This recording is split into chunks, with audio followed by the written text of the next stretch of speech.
50 پاکستانی سفارتی عملہ جن میں سفیر مدثر ٹیپو بھی سفارت خانے میں موجود ہیں۔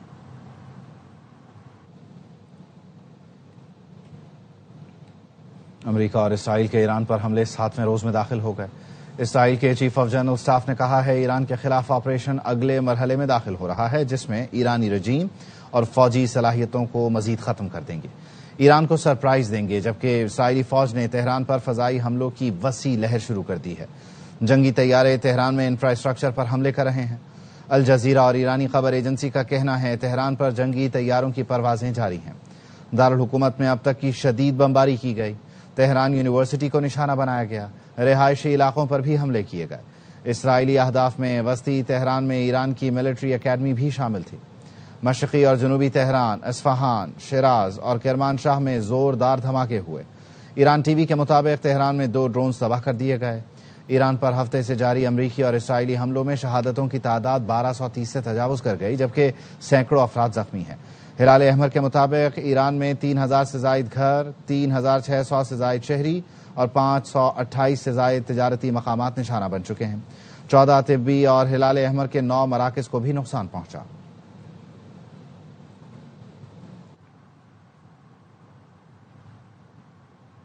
مشرق وسطی میں جنگ کے 7ویں روز ایرانی پاسداران انقلاب نے کلسٹر بموں سے لیس خیبر شکن میزائل سے تل ابیب پر حملہ کر دیا۔ تل ابیب دھماکوں کی آواز سے گونج اٹھا۔ ایران نے اسرائیل پر درجنوں ڈرونز اور میزائلوں سے حملہ کیا۔ مختلف مقامات پر آگ لگ گئی۔ اردن میں لوگوں نے میزائل جاتے ہوئے دیکھے۔ CNN نے لائیو کوریج کے دوران میزائل حملے دکھائے۔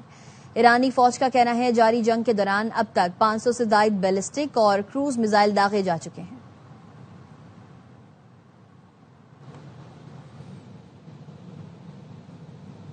بحرین کی دارالحکومت منامہ میں ایرانی ڈرون نے اسرائیلی سفارت خانے کو نشانہ بنایا۔ ایرانی خبر ایجنسی کے مطابق رات گئے شہر کے فائنینشل ہاربر ٹاورز میں واقع کمرشل کمپلیکس کو نشانہ بنایا گیا، جہاں اسرائیلی سفارت خانہ واقع ہے۔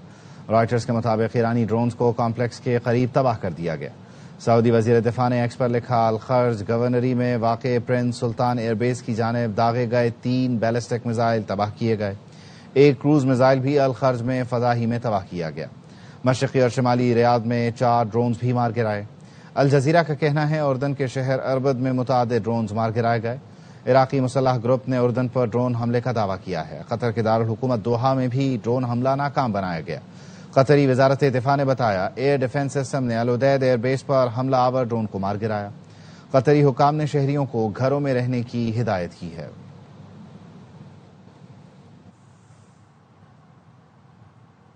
اسرائیل نے بیروت پر نئے حملے شروع کر دیے۔ دارالحکومت کے جنوبی مضافات پر بم برسا دیے۔ یہ علاقہ حزب اللہ کا گڑھ سمجھا جاتا ہے۔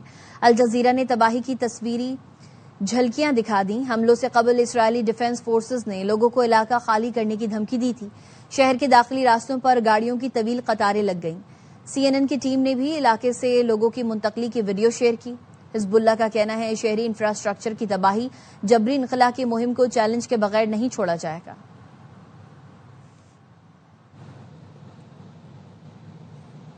اسرائیل نے لبنان پر بمباری کر کے کھلی جارحیت کی ہے۔ حزب اللہ نے اسرائیلیوں کو سرحدی علاقے سے نکل جانے کی ہدایت کر دی۔ اپنے ٹیلی گرام چینل پر جاری بیان میں حزب اللہ نے کہا اسرائیلی سرحدی لائن سے 5 کلومیٹر کے اندر موجود تمام بستیاں خالی کر دیں۔ اسرائیلی فوج کو شہری انفراسٹرکچر کی تباہی کا جواب دیے بغیر نہیں چھوڑا جائے گا۔ اسرائیلی ڈیفنس فورسز کا کہنا ہے ہمارے لوگوں کو نہ ڈرائیں، حزب اللہ نے خود اس جنگ کا انتخاب کیا ہے، اب نتائج بھگتنا ہوں گے۔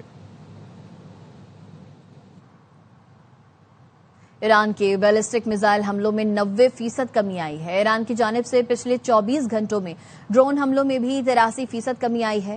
امریکی کمانڈر سینٹ کام بریڈ کوپر کہتے ہیں اب تک ایرانی بحریہ کے 30 سے زائد جہاز تباہ کر چکے ہیں۔ Look back over the last 24 hours of the operation to where we were at start. Ballistic missile attacks have decreased by 90% since day one. Drone attacks have decreased by 83% since day one. Our strikes against the Iranian Navy have intensified. You may have heard the president say just a little while ago that we have sunk or destroyed 24 ships. That was true at the moment. We're now up over 30 ships. And in just the last few hours, we hit an Iranian drone carrier ship, roughly the size of a World War II aircraft carrier. And as we speak, it's on fire. واپس آئیں گے break کے بعد۔ ساتھ رہیے۔ Welcome back. Trump انتظامیہ کے حکام آج امریکی دفاعی کمپنیوں کے نمائندوں سے ملاقات کریں گے. ہتھیاروں کی تیاری پر بات چیت کی جائے گی. بی بی سی کے مطابق وائٹ ہاؤس کے ایک اہلکار نے تصدیق کی ہے کہ یہ ملاقات وائٹ ہاؤس میں ہوگی اور اس میں لاک ہیڈ مارٹن اور آر ٹی ایکس ریتھیون کی پرنٹ کمپنی سمیت دیگر ادارے شریک ہوں گے. خبر رساں ادارے رائٹرز کے مطابق گفتگو کا محور ہتھیاروں کی پیداوار کو تیز کرنا ہوگا. پینٹاگون ایران پر حملوں اور دیگر فوجی کارروائیوں کے بعد اپنے ذخائر کو دوبارہ بڑھانے کی کوشش کر رہا ہے. مشرق وسطی پر حملوں میں معصوم بچے جنگ کا ایندھن بننے لگے. یونیسیف کا کہنا ہے ہفتے کے اختتام تک امریکی اور اسرائیلی حملوں میں 200 بچے شہید ہو چکے ہیں. یونیسیف کا کہنا ہے ان میں 181 بچے ایران میں شہید ہوئے جبکہ 7 بچے لبنان اور 1 بچہ کویت میں شہید ہوا. یونیسیف کا کہنا ہے بچے جنگیں شروع نہیں کرتے ہیں لیکن وہ ناقابل قبول حد سے زیادہ قیمت ادا کرتے ہیں. مشرق وسطی میں فوجی کشیدگی نے پہلے ہی بچوں پر تباہ کن اثرات مرتب کیے ہیں. پاسداران انقلاب کا کہنا ہے امریکی اور اسرائیلی حملوں میں ایران کے شہر مناب میں لڑکیوں کے اسکول کو نشانہ بنایا گیا جس میں 175 بچے شہید ہوئے.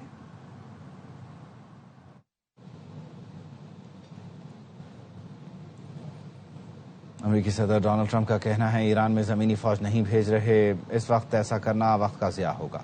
ایران نے سب کچھ کھو دیا ہے. اگلے سپریم لیڈر کے انتخاب کے عمل میں ذاتی طور پر شامل ہونا چاہتا ہوں. خامنائی کے بیٹے مجتبی خامنائی کی قیادت کسی صورت قبول نہیں.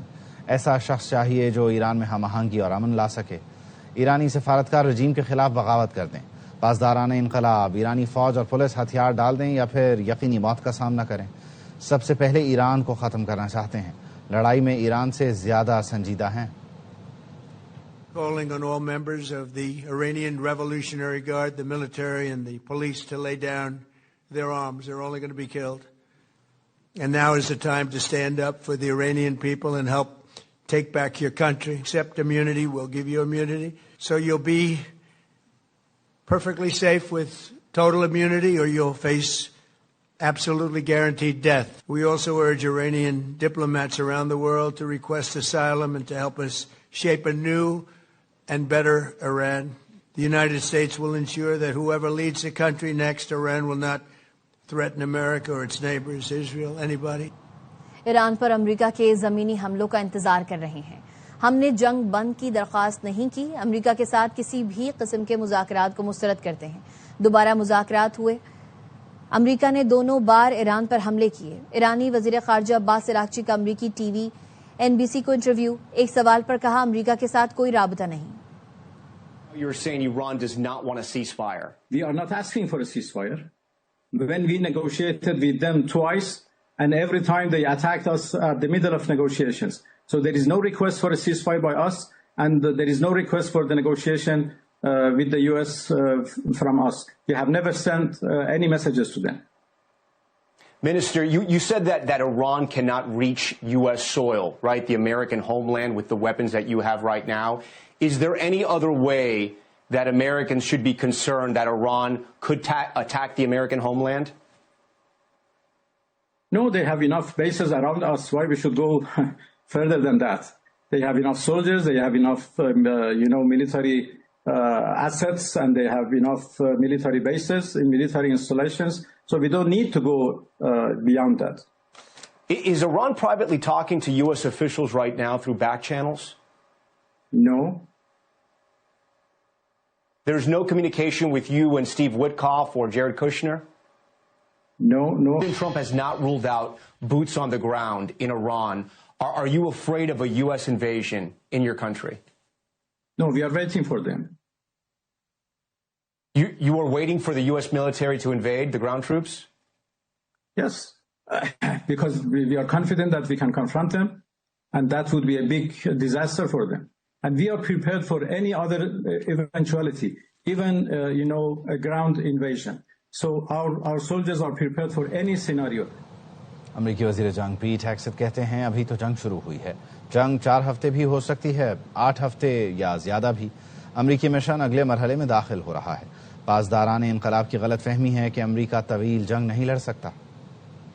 Hoping that we cannot sustain this, which is a really bad miscalculation for the IRGC in Iran. We've got no shortage of munitions. Our stockpiles of defensive and offensive weapons allow us to sustain this campaign as long as we need to. It means our timeline is ours and ours alone to control, as long as it takes to ensure the United States of America achieves these objectives. And as we flow more forces, and as we flow more capabilities, and as our munitions, as we're flying over the top, have even more devastating effects, we set the timeline. صدر Trump کو ایران پر حملے جاری رکھنے کی اجازت مل گئی. Senate کے بعد امریکی ایوانی نمائندگان نے بھی ایران پر فوجی حملے محدود کرنے کی قرارداد مسترد کر دی. قرارداد کے خلاف 219 اور حق میں 212 ووٹس پڑے. اپوزیشن ڈیموکریٹس کے 4 ارکان کانگریس نے قرارداد کی مخالفت کی، جبکہ 2 ریپبلکنز ارکان نے جنگ روکنے کے حق میں ووٹ دیا.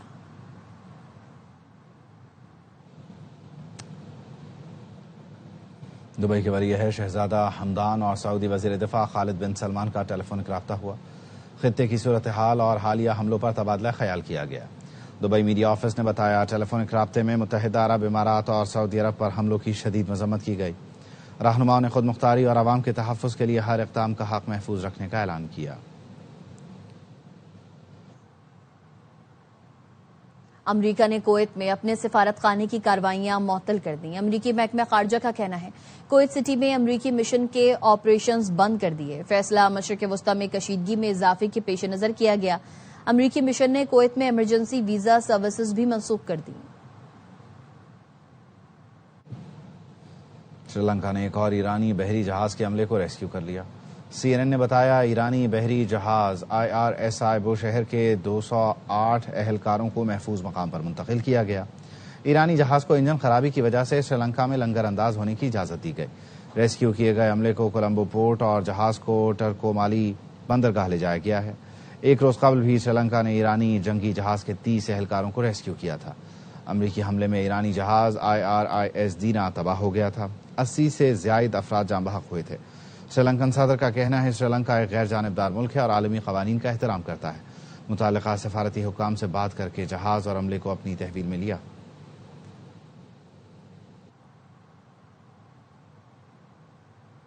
کردوں کو استعمال کرنے کی کوشش نہ کریں، تنہا چھوڑ دیں، ہم کرائے کی بندوقیں نہیں ہیں. عراقی خاتون اول کا سخت رد عمل. عراقی خاتون اول شہناز ابراہیم احمد کا عالمی رہنماؤں کے لیے کھلا خط. کرد جنگجوؤں کو ایران کے خلاف استعمال کرنے کی خبروں کے بعد خط سامنے آیا. عراقی خاتون اول نے خط میں لکھا امریکہ نے عراقی کردوں کو صدام حسین کے خلاف بھی استعمال کیا. امریکہ نے شام میں کرد فورسز کے ساتھ اپنا تعاون ختم کر دیا ہے.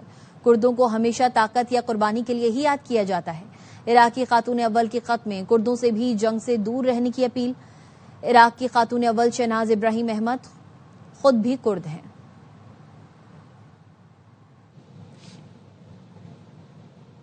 اٹلی نے تہران میں اپنا سفارت خانہ عارضی طور پر بند کر دیا.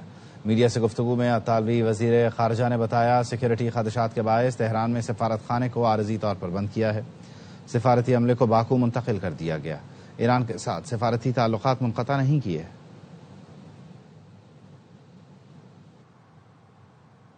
اسرائیل نے آج مسجد اقصی میں نماز جمعہ کی ادائیگی پر پابندی لگا دی. اسرائیلی سول ایڈمنسٹریشن کے سربراہ بریگیڈیئر جنرل ہشام ابراہیم نے اسرائیلی فوج کے پلیٹ فارم المنسک کے ذریعے اعلان کیا کہ سیکیورٹی خدشات کے باعث یہ فیصلہ کیا گیا.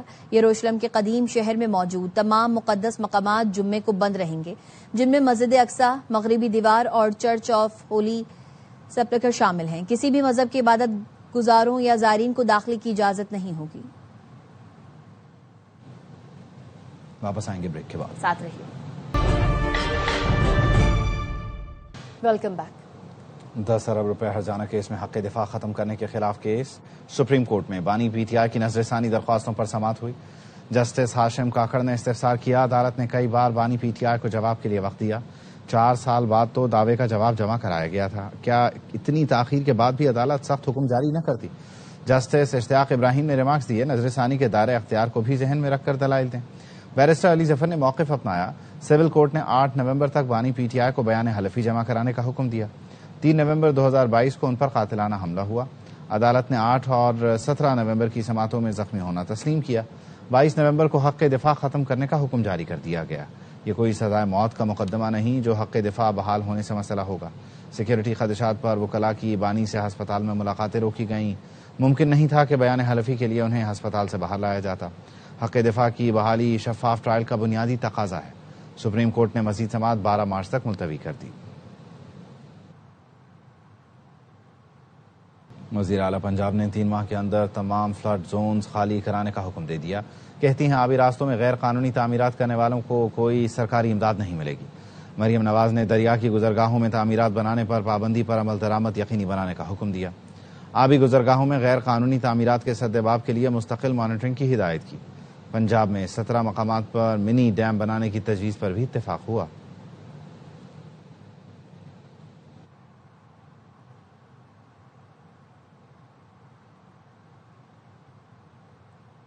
سندھ ہائی کورٹ نے ٹریفک حادثات کے مقدمات چیئرمین NHA اور IG موٹر وے کے خلاف درج کرنے کا حکم دے دیا ہے۔ تفصیل بتائیں گے اصغر عمر۔ جی اصغر۔ جی، صوبہ سندھ میں موٹر ویز اور اہم شہروں پہ حادثات کی بڑھتی ہوئی تعداد اور ان کے خلاف صورتحال کے متعلق درخواست کی سماعت ہوئی۔ اس موقع پر ایڈیشنل اٹارنی جنرل محسن شہوانی کے ساتھ IG موٹر ویز اور ایڈیشنل IG بھی پیش ہوئے، اور ان کا یہ کہنا تھا کہ حادثات دوسری سڑکوں پر بھی ہوتے ہیں، جبکہ موٹر ویز پہ تو ٹراما سینٹر اور دیگر سہولیات یہاں پر دستیاب ہوتی ہیں، لیکن عدالت کا کہنا یہ تھا کہ یہاں پر موٹر وے اور NHA اتھارٹی یہاں کچھ نہیں کر رہی ہے۔ سندھ میں یہاں کا بجٹ استعمال نہیں ہو رہا ہے۔ 3 ماہ کے جو پروجیکٹ ہیں وہ 2 سال تک چلتے ہیں۔ کیا اور کیا ایسا محسوس ہوتا ہے، بلکہ ان سے استفسار کیا گیا NHA حکام سے کہ سکھر سے حالہ کا سفر اور سکھر سے اسلام آباد تک کا سفر کا فرق آپ کو اندازہ ہے کہ کتنا ہوتا ہے؟ یہاں پر یہ اسکیمیں اور یہ بجٹ خرچ کیوں نہیں کیا جا رہا ہے؟ کیا سندھ کا کے ساتھ سوتیلی ماں کا ساتھ یہ سلوک کیوں کیا جا رہا ہے؟ عدالت کا یہ کہنا تھا کہ اگر اب آئندہ ٹرک کی کو صورتحال کو بہتر کیا جائے اور مورو سے رانی پور تک کا جو موٹر وے ہے اس کو بھی مارچ میں مکمل کیا جائے۔ عدالت نے کہا مارچ میں مکمل کیا جائے۔ اصغر عمر اپڈیٹ کر رہے تھے، شکریہ۔ بنوں میں تباہی کے 2 بڑے منصوبے ناکام بنا دیے گئے۔ DPO کی جانب سے کیا تفصیل شیئر کی گئی ہے؟ احسان خٹک سے جان لیتے ہیں۔ جی احسان۔ جی بالکل، یہ 2 واقعات جو ہیں اس کو بمبئی سوز اسکواڈ نے وقت کارروائی کرتے ہوئے تباہی کا بڑا منصوبہ جو ہے ناکام بنا دیا ہے۔ ڈسٹرکٹ پولیس آفیسر کے مطابق کہ نامعلوم دہشت گردوں نے بنوں میں رانشاہ روڈ پر رابطہ پل کے نیچے 2 ڈرموں میں بارودی مواد نصب کیا تھا، جس کی مجموعی وزن جو ہے 140 کلو گرام سے زیادہ بتائی گئی ہے۔ اسی طرح تھانہ کٹھی پولیس اسٹیشن کے مرکزی دروازے کے ساتھ بھی بارودی مواد نصب کیا گیا تھا، جس کا وزن 8 سے 10 کلو گرام بتایا جا رہا ہے۔ بہت شکریہ آپ کا احسان۔ نیوز اسٹوڈیو سے فی الوقت اتنا ہی۔ دیکھتے رہیے ARY نیوز۔